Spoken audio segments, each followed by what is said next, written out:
9 दिनों में और भी कुछ विशेष दिन जो हमारे यहाँ घटते रहते हैं, उस समय ब्रह्मांडीय रूप से कॉस्मिकली ऊर्जा का एक भिन्न प्रवाह सक्रिय होता है।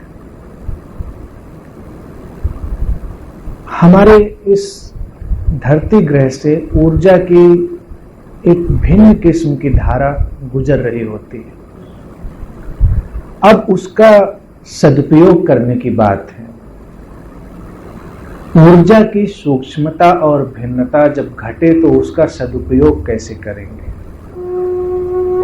सदुपयोग करने के लिए आवश्यक है कि हम अपने अंदर उतरने की कला जानते हो, हम ध्यान के विज्ञान को समझते हो। भारत ने ध्यान के विज्ञान पर ही काम किया था। यहाँ के जितने मंदिर, जितनी पुरानी से पुरानी प्रतीकों की यात्रा मिलती है, उस सब ने ध्यान की ओर ही काम किया था। लेकिन फिर धीरे धीरे लोगों ने ध्यान को पूजा पाठ में कन्वर्ट कर लिया, उसमें रूपांतरित कर लिया। ध्यान एक चित्त की बहुत ही शांत अवस्था है, बहुत ही तटस्थ और जागरूक अवस्था है। सूक्ष्म बदलावों को आप तभी अनुभव कर सकते हैं जब आप बहुत ही जागे हुए, बहुत ही संवेदनशील बने रहें, अन्यथा चूक जाएंगे। लेकिन हम क्या करते हैं, जब भी ऐसे दिन होते हैं तो हम इतना ज्यादा शोरगुल करते हैं, इतनी ज्यादा गतिविधि करते हैं, इतना गुल गपाड़ा करते हैं कि सब कुछ उसमें खो जाता है।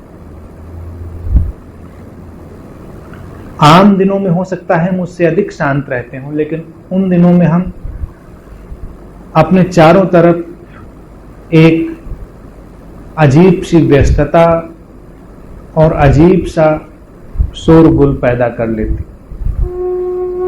उसका कोई औचित्य नहीं, उसका कोई भी अर्थ नहीं है और उसका कोई प्रयोजन भी नहीं और उससे कोई हल भी नहीं।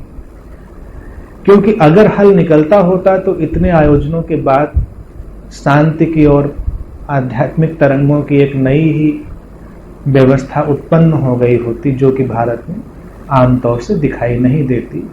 अब जैसे व्रत का उपयोग होता है इन दिनों में, भारत में हमेशा जब भी कोई दिन आएगा,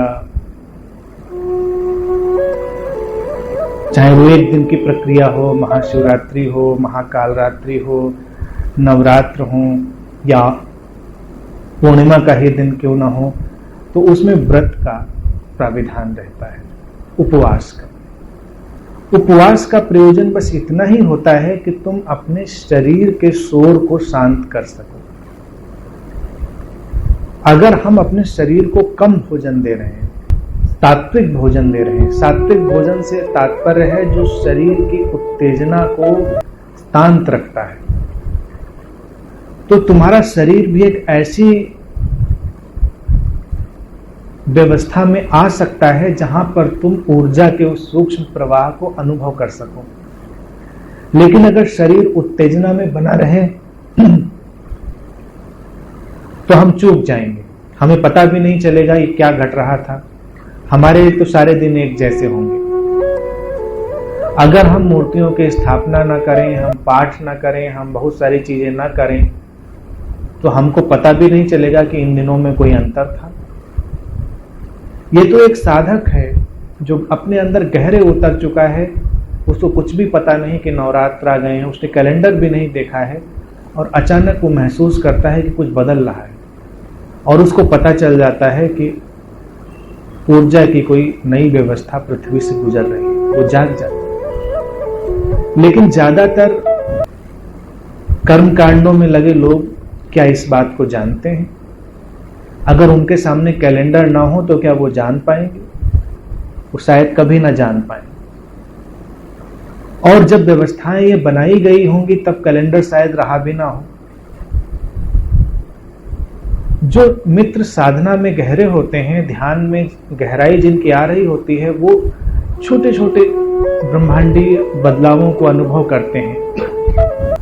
जैसे कि ज्यादातर मित्र मुझे अक्सर बताते हैं पूर्णिमा का आना उन्हें पता चल जाता है, क्योंकि पूर्णिमा में चंद्रमा एक विशेष व्यवस्था में होता है और वो हमारे मन को एक अलग ढंग से प्रभावित करता है।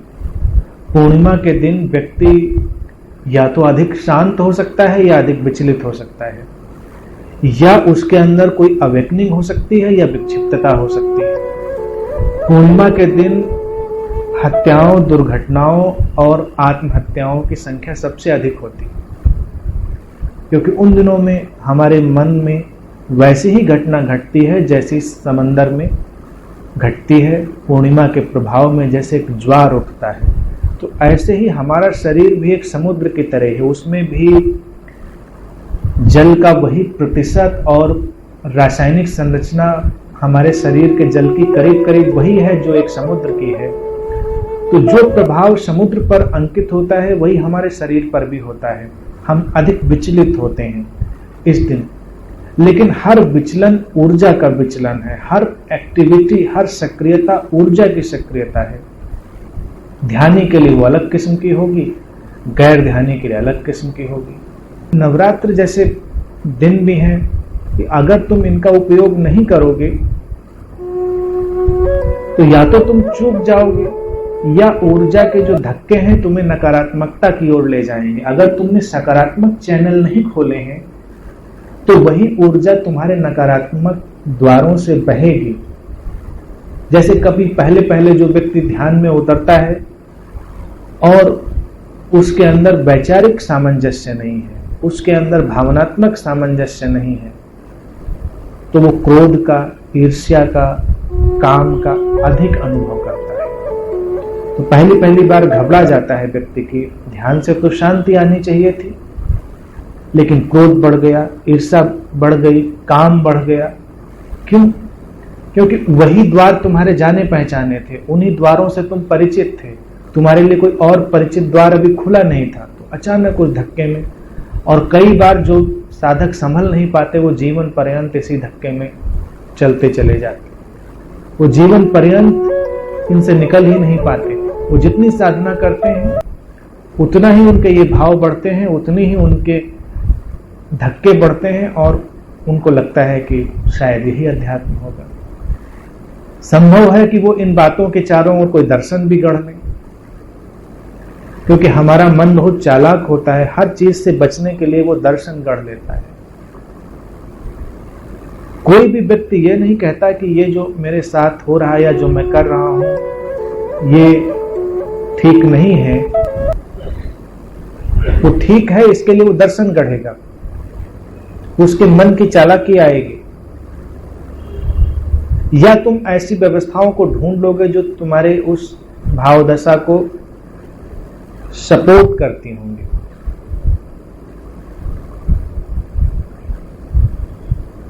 लेकिन इन बातों से सावधान रहना चाहिए। अगर तुम्हारे अंदर नकारात्मकता बढ़ रही है किसी भी प्रकार, तो सब व्यर्थ है। नवरात्रि को देवी से जोड़ा है, देवी मूर्तियों में नहीं है। मूर्तियां सुंदर हैं, उनका उपयोग भी सुंदर है, लेकिन देवी का तात्पर्य है शक्ति का प्रवाह। शक्ति जो तुम्हारे भीतर से और पूरे वातावरण में एक निश्चित मात्रा में इन दिनों में बढ़ गई है, उस शक्ति से तात्पर्य है। और जब तुम जागोगे तो वो शक्ति तुम्हारे अनुभव में आएगी, सृजनात्मकता की तरह, या तुम्हारे अंदर जागरण की एक लहर की तरह। अगर तुम उस शक्ति के संपर्क में नहीं आ पा रहे हो तो फिर तुम देवी को नहीं जानते, उस शक्ति को नहीं जानते। देवी का अर्थ इतना ही होता है, शक्ति का प्रवाह। वो प्रसुप्त रूप में, सोए हुए रूप में हमेशा विद्यमान है, लेकिन कुछ विशेष दिनों में उसकी संभावना अधिक होती है। तो 9 दिनों में भी ऐसा ही घटता है